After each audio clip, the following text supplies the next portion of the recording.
Palawa. Keep on watching Pacifica News here. Salafat Samoa i le nei tula fiafi. O le tātou pola kalame le nei o le Pacifica News. Usi mai loa, lau mai moa.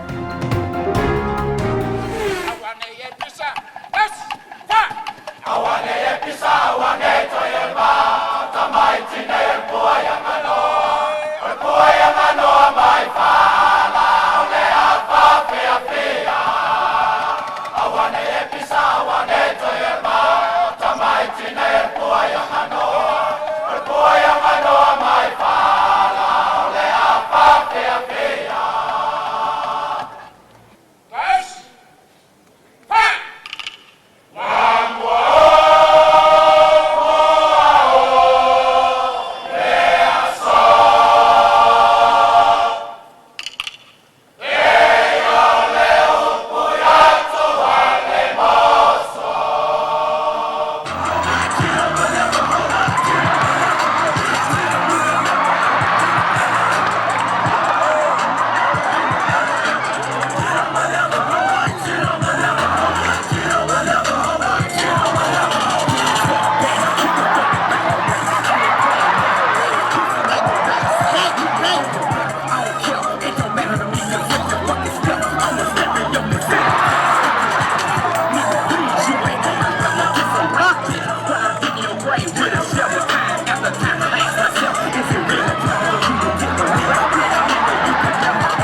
Mai au tau loto,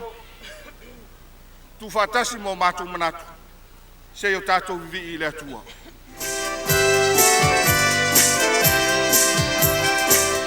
Fala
pati pe a pai o nei lai sila.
O le tala le lei I le ali e maua ai le ola mātala. Ne li ia lea na toi tū mo sau na te la vea I ia te oe maa. O le li le ina I nā I ai le soi fua whātua tua o so stangata whātua tua. Ia whai ai pēa I tātou mai e amana I ana whitalenga. Amen. Lua se lau whāsu fitu le pese, tātou te pese ana.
fatalupe le seunga o se avanoa ai loi nai fai valofi au tama whanau tu foi mata mali i o Samoa. No whapeo no pia i le ngata New Zealand nei aso staff for neki lope to e whataro whatu wha au wino tatu au na nei. Te nei foi lava i aso Samoa e nganga whanga e tia e tumu le fia e wha alawi lo atu o maua se avanoa wha au le wheloa i se tasi foi o tamali i o le atu nuu. Si la fia i lau si la mai moa i le tūlanga tau whasa lau nei meo televisi. Fatasi mai to le foa pili afu masanga asiata pe lava on sila fera to lo tau tua le TV tasi tonu tatu tunu i Samoa ai se fa fero el tatu malo fa alongia malanga fa alo nga fero ya to le foa fa tai mo fatasi mai ia fa talo fa to lo talinga so alo ne va no tatu fa tananga ya le fa fa talanga ia te doa fa nem no te fa talo fa to pa ia te lo Samoa lo ia a whanga poto New Zealand nei po a te roa foi.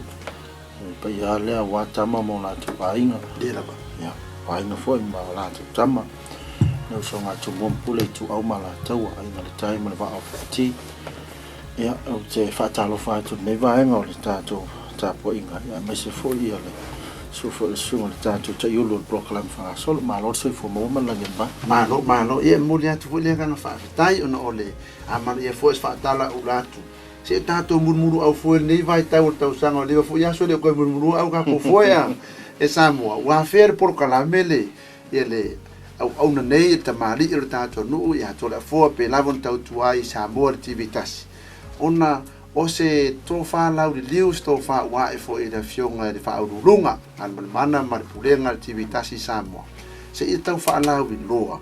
ia de tari ni pese nisio tama fa na o le tunu o lo lato fai le tau tu e Samoa petai le fai ona si da fia la langteli pe ale au siele vai tele pela ona la sia va sai fia mo o mai ni sile nei ia o le la ke le ia kala ai le mo mara malama ai si fa so pe le tai o le foi fa mo pe ona fa ta si mai to la fo nei vai tau e mane foi mo si da fia la tunu ia se fai ta la ile va enga ma fa ma malau ke o pingas kuma me ale o ranga le o mika ko ngi Whaftai soal. Ia, whaftai e momoana moli whaftai fo e lau to whafa pe fo e le whionga ia tu ia tanga tu sai mana no moa. Na mato ofisa vai o TV tasi Samoa. Ia, whape fo ona whatare no elim ta upe pe ona pe fo i mota ia mana whanga fo tātu no. Ia, ole tau wanga o tau wanga pese fo i lea Star Search loa. Loon sila whia tātu no. Ia pe o lasa ngata i Samoa sa e fo le vai taimi na mai ai ni se tau vai ni so tau sini o mai tau na vai o ni sila ia ai le ilonga tele na o tasi ma le lua ia pe na o sili fo i o categories po vanga te tasi ia le best te tasi te to lua ia va pe ma to tele ia ele o tele la se sila fia tatu nei New Zealand au ma to titilo fo le tanga fo le fionga yang mana ma le officer fa per committee Star Search e pe New Zealand le wa mata ona la sia e alo mata fa na usa mo ta le non musika ne si tu la ngai lunga tu ya ele ba ner fa fo tatu le tau fa tu sa fo pe sunga ya savage ya savelio va pe fo scribe ni si o la tu le o la tu fa ia se fa te ingole le ele potential po le anga va amale mo lunga mo fa ia e alo mata fa na usa mo e si a tu lang fa market lunga tu ia o sisila la fionga yang al man fa pe man mato office Samoa sa va no le nei ola o mai ai ia le talen lo tono Samoa o sia ma ko pa sisi ai Samoa va ne fa fonga na tu ngata ai Samoa a sa va no le o le la o mai ai nei se sila fo ta tu i tono New Zealand wa me mon na vai e te le atu le population po le fa tau fa i te ngata Samoa lo tono o kilan la vai i lo la tau lo la lampa pa ai i le motu fo i Samoa i pon mo sa vai ia va pe fa manono ma polima ia o le ala na ma tau fainga tu sa stai mo le fa ia fa pe so alma fa fo ta o le o mai le o la tau fo ia se fulu pito i lunga o le vanga te totas e fa ala wi lo le la tau tali i nei New Zealand ia mo salo la mo con cola fo le pe fa pe e fa malia ina sila la tau producers directors ma la tau e atina ina ia musika i tono New Zealand malo ia fa fitai to le fo Samoa e tau tu la fa se fa matalanga i le tofa la riu le pulenga le TV tasi ia wa ele o se fa nga ko le fo mo ngana ka me ki o mai ai pe o le nga lango e fia una ia le tale ni e fa la wi loa wa o loa la ngo foi i le si ngume la kasi o le pese Samoa ai ale o mai New Zealand ele la lo mai ngisi kanga a pe fo ngale a fai ele sa o le maunga ya Muhammad ya la Muhammad le bau ia pe tu langa pe na ia o tala vane ai Samoa o le nganga fa fetai le pulenga le activitasi Samoa ona o le nganga fie so ia atonu le awala fo le o lo rato ai la o ina e fo tamu fai ni si le o anu fa na o Samoa se fa se cara le fa moi e kwa le top 10 o inga mo ko se fulu ia o ai o lo anga mai pero sa mas kama ki ma ko wana kasi le o le ke la ko pes ma lo fa tai ia fa le so alo te lo fa ta va so le o vo le pio se fo ya e por ofte le fo le o fa ya ma fo ta mo le ta to proclame ne ia mo yo o se fa mtalanga i malo sa mo lo po ni se dei o fa mo la va pe ta o le mtanga to se fulu la to pe tai ia o le o ngata fo le futia ma o le pe fo fanga e fo le o po ta no o le ni so to no o di fo alam fa na le sa o fie to no to se fulu ele terminei ia wal vas fo le la malang mai o fa mautu mai la to to dima ia ai o to telo la to ia ale iso pito fo le motel sala fa ele o sa maudi so ala tira fia va ngala nangon mo ko fa mem fa e pe to tele la to ia o le sunga ia pen petana ia me le fio anga o va yala ia o moja o va vase ia le sio fio anga fa la wilo ai na ia ta o fo ia masalo ele foi no ta o se no e tasi se vai ona e a fia uma ia fia anga se vai ko le ona sala fai ele so tanga fo le sunga ia pen o le se li o le lilo e tisi su vale ia me le fio anga moja ia na la vai maunga ia stasi fo le su fonga i longa ta to tro ia pe fo ia kereta samia si le monga ia o cherry to le funga ina ia pia ia ma tsa ila le si le pe hand e me le fio anga le pe ia pe o la tola ia le fa mautu mai timine ai e pe ana ta o so alo e uma la so tanga mo tele sala fai na salo amo foi sa va no temi tau mai ia na fa la do foi le po ngo le tio e portato televisione fo tau nga cara foi ngale aka me gol pede ki o ni me ko na ka pike ki me o ia lo puse te va ko manga la ka pike me o lo kase na ka pike ia ele fa na ka ko ngai e ma ko na le me le ai o le nga ia fa fetai fo ilau a sunga le li fa sa lau i le fa ava no lo time e fe so ane nei ta maiti ma nei fo ita leni o le atu ia mai se foi pe ona eta ua ia nisi foi fe tu pula le musika ia service ma scribe ia o avele pe o tatu ta ia la ia e mul ka i fo ngi ka mai ki ia fa awa winga le kuli o la ko fa le po e mai se lu manga ia o le ava no nei to la fo e fa ala lo nisi tu langa ia ma fo le we lo nei tu lang mo o na to ingo le pulenga ma le fa urunga TV tasi e ma to o fa ngale ina ia mo sa no fe so ani ai tari wa ngale umar star sets ya la kuro fale ia e dua me ale la rumba ia la pena asi fa so lo pe fa so a ko la fo e ka dino sia longo fo le ku ia mal mo umar ngi un wa pe la etawa e te se me longo po se me longo ko me mo bole fa te so alo e fo de fa fonga ta tu ne va fa pe va ta na pe ta wole o le fa ma fa la vai o avele la tina ina le musica ma le tale le pesero ia lo fa na usa mo e o fo ile ta tu sailinga se le ni pe o nei concept u fa ta o tu nei ia la lava se ma au ma le musica la au eta tu ia la ave o ma lava e fa so i ia lo fa na o la mo la va no ia wala tina wa le lei fo io na ona una iva ngwa pe e fo ile nga ngon tam titia ya ti na era na musika ele fa pau mai ai pe anda ta o fo ta to fonga proclam ele fa pau mai ai ala tu se si tu la e pe fo na ye le benchmark ya po ni si fo mta te o ausia ala mfa na o samo ele ta le ndava ya musika wa samo ya la titia si market a saulo fa Australia fa pe mani si le yo no vinga uta tu titi le fa la tele lo langi ya o le tupe tele foi le vanga pena so alo e mo ia o le faia sa u fam tsalanga fai wai foi mo fa mata firma fa tana ni vanga le fia ma ne yo le uta u so alo ia vanga le o le tsunami ia ma fianga fo ta tu sa yai ia o ma le ia le la un sta so fia una la un tu sa mo ia ona mai fo le la to finga mra fa pe ele o le me ta o le temi ta tu te palasi e pe u wai lalo ale me pitsilun ta o le temi tu la i mai ai temi tu mai lunga ma tau whai te ena ia whaafita uli o whenga i tātou o mele. Ia maria fo ile te ringa fo so alo nei vahenga o tātou klami. Ia o le mea tāu o le tātou langona e ui ua mawhatia nisi tsunami. Ai o tātou te fo ima maole ngā Christmas. Anga i mai e tātou lango ina le whaamua mo alom tam whanau i Samoa. Ia o lau sao fo ile o tātou tu e o lo taptapua i mai. Ia o lo whaipa ua lava le sa ili manuia mo tātou a inga. Ia e wha marurua te fo i o le asenga ngana o sasi ma se opu fo i upa o papa le whaafonga anga le tātou. Ia ave no le ai nga e iti foi da o ngai fa tau va tangata ia ai matua tu tātou ai fa te telefoi la fionga tu ia tanga ia fa pe foi la sunga so alo mo le ava no ma tu office fa tau no ai ma tu tau fa nei ma lo le ai o ka ko nga lu ngai fa kasi Samoa ia le na foi se vai ngol nei vai yaso o le a le to e o sa fa matalanga o le ua a va ngana fitara foi pesa no tātou ma no fa rungia ia a wala fa anga Samoa tala fa nga tai fale pe ai ma via fa tava so ali inga o le fa atue a fa ma loi fa vo no fi a wa e ma loi fo nga tia ma tua ma e ma ta pe seu sa le si mo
From all of us here at Video Au and Pacifica News, ia manuia tele ngaluenga o lenei vai aso. Tina Fa'afili, soifua.